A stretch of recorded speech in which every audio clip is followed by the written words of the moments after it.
لبیک لبیک لبیک یا رسول اللہ لبیک لبیک. اب دیکھیے سوال ہوا جواب آ گیا. یہ دوسری بات تھی جو عروہ نے جا کر بیان کی. کادو یقتتلون علی وضوئہ. تیسری بات جو یہاں فتاوی رضویہ میں بھی ہے اور بخاری شریف میں بھی ہے کہ صحابہ کے سکھائے ہوئے آداب میں یہ بھی امت پر لازم ہے کہ یہ ادب بھی ہر وقت ذہن میں ہو. وہ کیا ہے؟ اذا امرا فابتدروا امرہ. کہ جب رسول اکرم نور مجسم شفیع معظم صلی اللہ علیہ وسلم حکم کرتے تھے تو حکم ایک کو ہوتا تھا، تیار سارے ہو جاتے تھے. عروہ نے محسوس کیا کہ یہ صرف لعاب دہن ماتھے پہ لگانے والے نہیں، یہ جان دینے والے بھی ہیں. ان کے اندر بہت جذبہ اطاعت ہے. آداب رسالت صلی اللہ علیہ وسلم کا یہ بھی بڑا اہم پہلو ہے.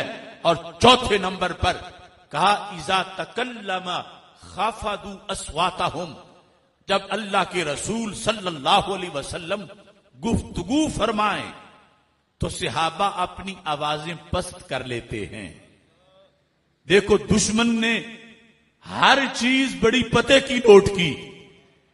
کہا وہ بات کے برابر بات بھی نہیں لاتے، چے جائے ذات کے برابر ذات لے آئیں. خفضوا اصواتهم. ہیں بڑے بڑے سردار اور بڑی بڑی برادریوں کے سربراہ، لیکن رسول پاک صلی اللہ علیہ وسلم کو اپنا بھائی نہیں سمجھتے، اپنی برادری کا فرد نہیں سمجھتے، بلکہ اتنا ادب ہے کہ بات بھی پست رکھتے ہیں. اور پانچویں نمبر پر عروہ بن مسعود نے یہ بھی جج کیا کہ یہ آنکھوں سے بھی ادب کرتے ہیں. یہ ادب کی ایک عجیب قسم ہے کہ آنکھ سے کی جائے. فلاسفہ کہتے ہیں کہ یہ جو چیز انسان کو نظر آتی ہے اس کا سبب یہ ہوتا ہے کہ دیکھنے والے کی آنکھ سے ایک نور نکلتا ہے، رائی کی آنکھ سے اور مری پہ جا گرتا ہے، نتیجے میں وہ چیز نظر آ جاتی ہے اور یہ نور بڑا نرم ہوتا ہے. اب دیکھنے والے سرکار دو عالم صلی اللہ علیہ وسلم کو جب دیکھتے ہیں صحابہ کرام رضی اللہ تعالی عنہم تو دیکھنے میں بھی ادب کرتے ہیں. عروہ نے جو کافر تھے، مشرک تھے، دشمن تھے، یہ پہچانا. کہا ما یحدون الیہ النظر تعظیما لہ. ان میں سے کوئی ایک بھی ایسا نہیں تھا جو تیز نگاہوں سے محبوب کا چہرہ دیکھے. ما یحدون الیہ النظر. نگاہیں پوری آنکھ کھول کے یوں دیکھنا شروع کر دیں، ایسا نہیں دیکھتے تھے. نگاہیں جھکا کے تھوڑا تھوڑا دیکھتے تھے اور یہ دیکھنا بھی تعظیم کے انداز میں تھا. یہ صحابہ کرام رضی اللہ تعالی عنہم کا انالیسز ایک کافر نے کیا اور سارا خلاصہ ہی تعظیم کا تھا، سارا خلاصہ ہی آداب کا تھا. اور 5 چیزوں میں وہ بڑے فرائض شامل ہی نہیں کیے. یقیناً وہ صحابہ کی بڑی شان تھی، نمازیں پڑھنا، تلاوت کرنا، اور آج کے مومن کی بھی بڑی شان ہے. مگر عروہ بن مسعود قریش کو جا کر بتا رہے تھے نمازیں ان کا اپنا مسئلہ ہے، روزہ اور زکاتیں اور جہاد اور یہ جو تہجد، یہ معاملات اندرونی محاذ کے ہیں. یہ لوگ جو لعاب دہن ماتھے پہ لگاتے ہیں یہ وہ شعلہ ہے جو کفر کو جلا کے بھسم کرنے والا ہے. یہ دشمن اسلام، ان کے لیے پیغام ہے ان باتوں میں. تو یہ آداب رسالت کے جو 5 انداز تھے، ان کو ہی اگر آج تبلیغ کے انداز میں عالمی سطح پر اجاگر کیا جائے تو خدا کی قسم اگلے دن ہی کفر گھٹنے ٹیک جائے گا.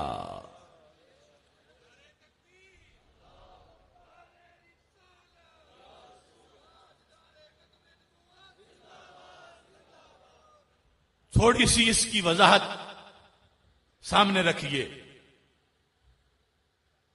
کہ نخامہ کا ترجمہ ہے کھنگار، جو سینے سے آئے. ویسے تھوک کو بساک یا بزاک کہا جاتا ہے، اور یہاں لفظ نخامہ ہے.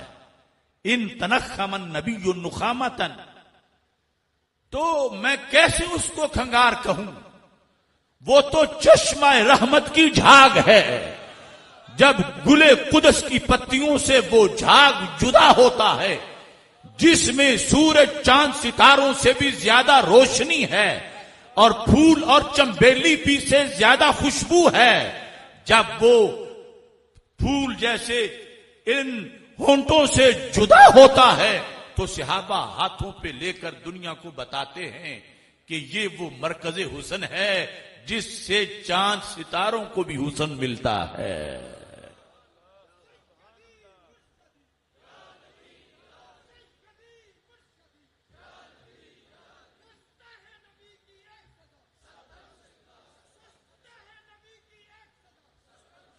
اب اس میں یہ فیصلہ آپ کے ذمہ ہے.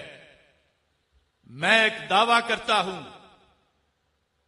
کہ اہل سنت سے ہٹ کر دیگر لوگ، ان کے مناظر، ان کے مفتی، ان کے محدث، ان کے فقیہ، یہ جو بلا بھی ہوں، ایک طرف وہ چوک میں کھڑے ہوں اور دوسری طرف ہمارے علماء تو اپنی جگہ، ہمارا کوئی ریڑھی لگانے والا ہو، ہمارا کوئی دکاندار ہو، ہمارا کوئی چارہ کاٹنے والا ہو، ان دونوں سے ایک سوال آپ کریں، ہمارے سے بھی اور ان کے محدث سے بھی. ہمارا چارہ کاٹنے والا، اس سے کہو اگر تجھے اللہ کے رسول علیہ السلام کا لعاب دہن مل جائے تو کیا کرو گے؟ وہ کہے گا میں اپنی قسمت پہ ناز کروں گا، بھلا اتنی بڑی سعادت میرے حصے میں آ جائے. اور دوسری طرف وہ چوک میں کھڑا ابو اندھیرا جو دن رات حدیث پڑھاتا ہے، محدث کہلاتا ہے، اسے کہو تجھے اگر لعاب دہن رسول عربی صلی اللہ علیہ وسلم کا ملے تو کیا کرو گے؟ جو روزانہ پیکر سے برابری کے دعوے کرتا ہو وہ بھلا لعاب دہن کی عظمت کیا بتائے گا؟ یہ فیصلہ کن بات ہے. دنیا کی چوٹی پر یہ لہرانے والا جھنڈا ہے. اس بنیاد پہ میں برملا کہتا ہوں، اس طرف بھی آدمی ہیں، اس طرف بھی آدمی.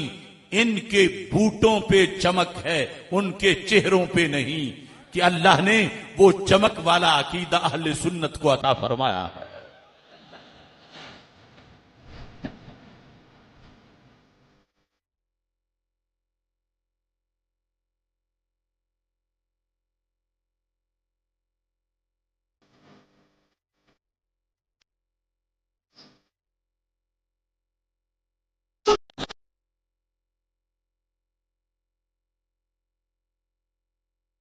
آداب رسالت جب عروہ بن مسعود نے بیان کیے، خود کلمہ پڑھا اور قریش کو لرزہ برندام کیا، اور قریش ڈر گئے کہ واقعی ایسا نہیں ہے کہ بادشاہ تھا اور فوج تھی. ہم سمجھتے ہیں برادری کا بندہ تھا، بادشاہ بن بیٹھا ہے. یہاں کچھ معاملہ اور ہے. عروہ نے کہا 100 بار سوچو ان سے ٹکرانے سے پہلے. جو لعاب دہن نہیں گرنے دیتے، لو کیسے گرنے دیں گے؟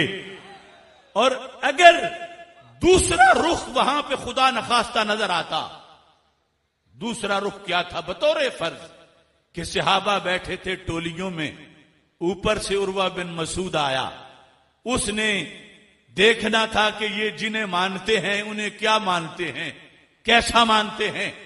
ایک ٹولی میں بیٹھتے تو یہ جو آج کی کچھ سیرت کانفرنسی ہیں، اس کے مضمون جو آج خاص طبقے کے ہیں، بطور فرض وہ بیان ہو رہے ہوتے. ایک ٹولی میں بیٹھتے تو آگے بات یہ ہو رہی ہوتی، یہ اللہ کے رسول ڈاکیے ہیں، ڈاکیے کی طرح آئے ہیں، ڈاک دے کے چلے جائیں گے، معاذ اللہ باقی تو ان کا کوئی کردار نہیں ہے. وہاں سے اٹھتے اگلی ٹولی میں بیٹھتے تو وہاں یہ ہوتا تو انہیں تو معاذ اللہ یہ بھی پتا نہیں قیامت کو میرے ساتھ کیا ہوگا.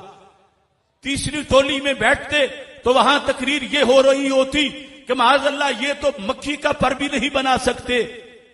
اب اپنے دل کے مفتی سے پوچھ کے مجھے بتاؤ کہ ایسی باتیں سن کے کیا عروہ کو شوق پیدا ہوتا کہ میں بھی ان کا کلمہ پڑھ لوں؟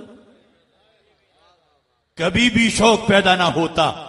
اگر عروہ کا کفر ٹوٹا ہے تو تب جب لعاب دہن ماتھے پہ لگا ہے، جب سرکار کا مستعمل پانی چوما گیا ہے. تو رب کعبہ کی قسم آج بھی اسلام کی تبلیغ کا وہ پیٹرن غیر مسلموں کو متاثر کرتا ہے جس پیٹرن کے لمبردار امام احمد رضا بریلوی ہے. لبیک لبیک یا رسول اللہ لبیک لبیک لبیک یا رسول اللہ لبیک لبیک لبیک یا رسول اللہ لبیک لبیک لبیک یا رسول اللہ لبیک لبیک لبیک یا رسول اللہ لبیک لبیک لبیک یا